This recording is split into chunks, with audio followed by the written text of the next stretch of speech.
Hello mga kasolo, dahil naubusan tayo ngayon ng tangke, so ito magagawa o magpapaapoy tayo gamit yung traditional kalan or tinatawag dito sa Ilonggo na dapog.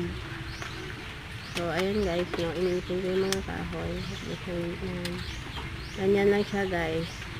Ano yan, ng mga tuyong bamboo.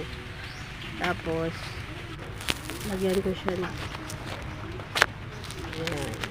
Hinga natin gamit yung lighter kasi maulan dito. Kaya yan ang ating gamit. Sininggihan ko na siya guys para makagawa tayo ng apoy. So ayun na. Medyo mahirap guys kasi nagmamoist yung carton kasi nga umuulan ngayon. So tagulan ngayon.